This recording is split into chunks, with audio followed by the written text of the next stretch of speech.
తాకట్లో ఉన్న మీ బంగారాన్ని విడిపించి ఆ రోజు ఆన్లైన్ రేటుకి కొంటాం. Sharma gold company. నమస్కారం, సుమన్ టీవీకి స్వాగతం. ముందుగా సుమన్ టీవీ ప్రేక్షకులకు శ్రీ విశ్వావసునామ ఉగాది శుభాకాంక్షలు. ఈ విశ్వావసునామ సంవత్సరం ద్వాదశ రాశుల వారికి ఎలా ఉండబోతుంది, ఏ రాశుల వారికి ఎటువంటి శుభ అశుభ ఫలితాలు ఇవ్వబోతున్నాయి, గ్రహ సంచారాలు ఎలా ఉన్నాయి, అలాగే ఎటువంటి పరిహారాలను పాటించుకోవాలి, ఈ విషయాన్ని తెలియజేసేందుకు మనతో పాటు ఉన్నారు ప్రముఖ జ్యోతిష్య రత్న జ్యోతిష చక్ర వైభవ నిపుణ డాక్టర్ రాల్పల్లి రవికుమార్ గారు. గురుగారు నమస్కారం. నమస్కారం. గురుగారు, కొత్త సంవత్సరంలోకి ఎంటర్ అవ్వబోతున్నాం. మరి కొత్త సంవత్సరం ఎలా ఉండబోతుంది ద్వాదశ రాశుల వారికి అని తెలుసుకునే ముందు గ్రహాల సంచారం ఎలా ఉంది, ముఖ్యంగా 4 గ్రహాలు మనకి ప్రతి సంవత్సరం మారేది, ఈ 4 గ్రహాల సంచారం ఎలా ఉంది, ఎలాంటి ఫలితాలు ఇస్తున్నాయి? శరదిందు సమాకారే పరబ్రహ్మ స్వరూపిణి వాసరాపీఠ నిలయ సరస్వతి నమస్తుతే. సుమన్ టీవీ ప్రేక్షకులకి నూతన సంవత్సర ఉగాది శుభాకాంక్షలు. మెయిన్గా ఏంటంటే ఈ సంవత్సర ఫలితాలు ఇప్పుడు చెప్పుకుంటున్నాం కాబట్టి ప్రతి నెల ఏంటంటే మాస ఫలితాలు చెప్పుకుంటున్నాం కాబట్టి మాస ఫలితాలు చెప్పుకున్నప్పుడు ఏంటంటే రవి 1 మంత్కి మారుతాడు ప్రతి నెల, అలాగే బుధుడు 20 డేస్, శుక్రుడు 20 రోజులు, అలాగే కుజుడు 45 రోజులు, అలాగే శుక్రుడు 20 రోజులు, చంద్రుడు అంటే ప్రతిరోజు ఒక్కొక్క నక్షత్రం మారుతుంటాడు. ఒక మెయిన్గా మటుకు గురువు, రాహు, కేతు, శని అండి. ఈ 4 కూడా ఏడాది పాటు ఇంచుమించుగా ఉంటారు కాబట్టి గురువు ఉన్నారంటే సంవత్సర కాలం పాటు అక్కడే ఉంటారు. అలాగే రాహు ఉన్నారనుకోండి, కేతు 1.5 ఇయర్ ఒక రాశి నుంచి ఇంకో రాశికి మారడానికి పడుతుంది. అలాగే శని ఉన్నారంటే 2.5 ఇయర్స్ మారుతారన్నమాట. కాబట్టి ముఖ్యంగా ఏంటంటే అందుకే ఈ సంవత్సర ఫలితాలు చెప్పుకున్నప్పుడు ఏంటంటే మెయిన్గా గురువు, రాహు, కేతు, శని యొక్క మార్పులు ఏంటనేవి తెలుసుకోవాలి. ముందుగా శని వచ్చేసి మనకి 30వ తారీఖు మార్చి నెల 2025 నుంచే మనకి కుంభరాశి నుంచి మీన రాశిలోకి ప్రవేశిస్తున్నాడు. అదే రోజు ఉగాది అయింది, అదే రోజు శని కూడా మారుతున్నారు. అలాగే రాహు, కేతులు వచ్చేసి మనకి 18 మే 2025. రాహు మారంటే కేతు కూడా మారుతాడండి. అందుకే చూడండి ఎప్పుడు కూడా జాతకంలో రాహు ఆపోజిట్ కేతు ఉంటారు. నవాంశలో తీసుకున్నా కూడా రాహు ఆపోజిట్ కేతు ఉంటారు. ఎవరైనా చేతితోటి వేసి ఇచ్చినప్పుడు మర్చిపోయి రాహుకి పక్కనే కేతు వేయడం, లేదంటే రాహుకి 3 గళ్ళు పక్కన కేతు వేయడం వేస్తూ ఉండొచ్చు తెలియక వాళ్ళకి. సో ఎప్పుడు అలా కాదండి, రాహు ఆపోజిటే కేతు ఉంటారు. ఇంకోటి ప్రతి గ్రహం కూడా క్లాక్ వైజ్ తిరుగుతుంది, ఒక్క రాహుకేతువులు మటుకు యాంటీ క్లాక్ వైజ్ తిరుగుతుందన్నమాట. కాబట్టి రాహుకేతువులు మటుకు ఏనార్థం ఒక రాశి నుంచి ఇంకో రాశి మారుతారు. అతనేమో 18 మే 2025 నుంచి ముఖ్యంగా రాహు వచ్చేసి మనకి కుంభరాశిలోకి వస్తాడు, అలాగే కేతు వచ్చేసి మనకి సింహరాశిలోకి వస్తారు. వీళ్ళిద్దరు కూడా ఏనార్థం పీరియడ్ అక్కడి నుంచి ఉంటారు 18th మే నుంచి. నెక్స్ట్ వచ్చేసి మన గురువు, ముఖ్యంగా ఏంటంటే గురువే ఇంపార్టెంట్. అందరూ అనుకుంటారు గురువు మార్పు మళ్ళీ వస్తుంది.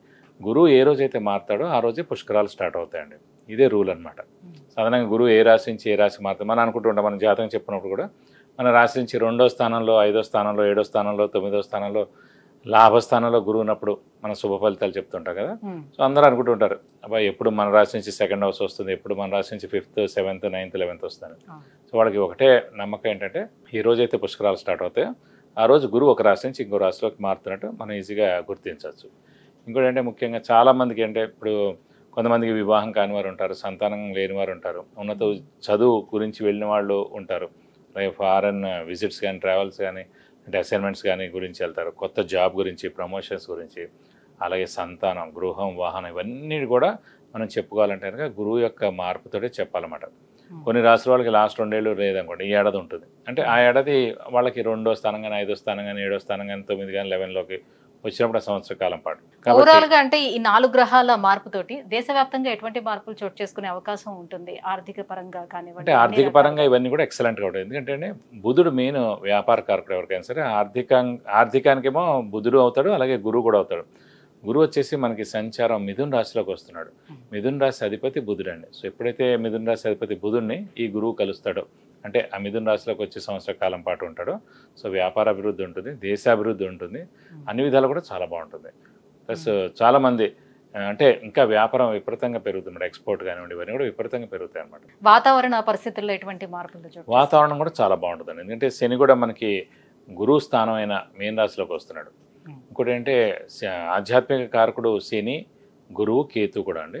అలాంటి ఆధ్యాత్మిక కారకుడైన శని వచ్చేసి మనకి గురువు రాశి అయిన మీన రాశిలోకి ఉంటాడు కాబట్టి సో ఆధ్యాత్మిక వాతావరణం 2.5 ఇయర్స్ పరిపూర్ణంగా ఉంటుందని చెప్పుకోవచ్చు. శత్రు దేశాల నుంచి వివాదాలు కానీ అలాంటి చోటు చేసుకుని అలాంటివి అయితే ఏ ఇబ్బంది ఉండదు, ఖచ్చితంగా ఉండదు. జూన్ తర్వాత నుంచి ఇలాంటి ప్రాబ్లమ్స్ అన్ని కూడా తీరిపోతాయి. కొన్ని రోజులు ఏంటంటే కుజుడు కూడా నీచ స్థానంలో ఉంటాడు అన్నమాట కర్కాటక రాశిలో ఈ మే, జూన్ ఆ సమయాల్లో. ఒకసారి జూన్ వెళ్ళిపోయిన తర్వాత నుంచి మటుకు ఎలాంటి ప్రాబ్లమ్స్ ఉండవు దేశానికి మటుకు. గురువుగారు, శ్రీ విశ్వావసు నామ సంవత్సరం మరి ధనుసు రాశి వారికి ఎలా ఉండబోతుంది? సో ఏవైతే మెయిన్ ప్లానెట్స్ అనుకుంటున్నామో గురువు, శని, రాహు, కేతువులు, వీళ్ళ సంచారం వీళ్ళకి ఎలా ఉంది? ఎటువంటి లాభాలను ఇస్తున్నాయి? తప్పకుండా ధనుసు రాశి అనగానే మనకి మూల 1, 2, 3, 4 పాదాలు, పూర్వాషాఢ 1, 2, 3, 4 పాదాలు, ఉత్తరాషాఢ 1వ పాదం. ఈ నక్షత్రాల సమూహం అంతా మనకి ధనుసు రాశిలోకి వస్తుంది. వీరు మనకి చాలా ముక్కుసూటి మనుషులు. ధనుసు అంటే విల్లు ఎక్కుపెట్టినట్టుగా ఉంటుంది కదా మీకు. సో చాలా స్ట్రైట్ ఫార్వర్డ్గా ఉంటారు, నీతి నిజాయితీగా ఉంటారు, కరెక్ట్గా ఉంటారు. సో వీరికి అందుకే శత్రువులు ఎక్కువగా ఉంటారు, మిత్రులు కూడా తక్కువగా ఉంటూ ఉంటారు. సో ప్రస్తుతం వీరి ముఖ్యంగా ఏంటంటే రాశ్యాధిపతి అయిన గురు సప్తమ స్థానంలో చాలా బాగుంటాడు. సప్తమ స్థానంలోకి వస్తున్నాడు, సంవత్సర కాలం పాటు ఉంటాడు. సో దైవబలం, దైవానుగ్రహం పరిపూర్ణంగా ఉంటుంది. అలాగే జాతకరీత్యా మనకి లగ్నం నుంచి 7th హౌస్లో గురువు ఉంటే కనుక గుడి కట్టించడం కానీ, ఓల్డ్ ఏజ్ హోమ్ కట్టించడం కానీ, లేదంటే ఎన్జిఓ ఆర్గనైజేషన్ స్టార్ట్ చేయడం కానీ ఉంటుందండి. ప్రస్తుతం గోచారీత్యా సప్తమంలో గురువు ఉన్నాడు కాబట్టి వీళ్ళు ఇప్పుడు కట్టించడం కానీ, లేదంటే దానికి సహాయ సహకారాలు చేయడం కానీ ఖచ్చితంగా ఈ సంవత్సరం చేస్తారు. అలాగే తృతీయ స్థానంలో రాహు చాలా మంచిది, పరాక్రమం ప్లస్ జనాల సహాయ సహకారాలు పొందుతారు. భాగ్యస్థానంలో కేతు ఉన్నాడు. ఇప్పుడు కూడా 9th హౌస్ రిలీజియస్ ఇదండి, మొత్తం రిలీజియస్ యాక్టివిటీస్ కానీ రిలీజియస్ గురించి ఏమైనా తెలుసుకోవాలంటే భాగ్యస్థానం చూడాలి. అంటే భాగ్యస్థానం కనుక ముఖ్యంగా కేతు అనే గ్రహాన్ని మటు ఖచ్చితంగా ఈ ఆధ్యాత్మిక చింతన కోసం చూడాలి. మోక్షం ఇవన్నిటి కూడా కారకుడు కేతు అండి. సో భాగ్యస్థానంలో కేతు ఉన్నాడు కాబట్టి విపరీతమైన ఆధ్యాత్మిక చింతన పెరుగుతుంది. దైవబలం, దైవానుగ్రహం ఖచ్చితంగా ఉంటుంది. అలాగే దైవ రిలేటెడ్ ఏవైనా సరే పూజలు కానీ, పురస్కారాలు కానీ, సంఘంలో జరిగే కార్యక్రమాలన్నింటిలో కూడా ఖచ్చితంగా వీరు పాల్గొంటూ ఉంటారు. ఆ యొక్క బ్లెస్సింగ్స్ కూడా ఖచ్చితంగా పొందుతారు. ఇది కాకుండా ఇవన్నీ కాకుండా కొంచెం అర్ధాష్టమ శని ఒకటి స్టార్ట్ అవుతుంది. అర్ధాష్టమ శని ఎఫెక్ట్ అంత ఉండదండి, మిశ్రమంగానే ఉంటుంది ఈ రాశి మీద. ప్రస్తుతం గురుబలం, రాహుబలం, కేతుబలం ఉంది కాబట్టి అర్ధాష్టమ శని అంత ఎఫెక్ట్ ఉండదు. అయినా మీనరాశిలోకి శని ప్రవేశిస్తున్నాడు కాబట్టి, మీనరాశి అధిపతి గురువే కాబట్టి సో అంత నష్టం ఏం చేకూర్చడని చెప్పుకోవాలి.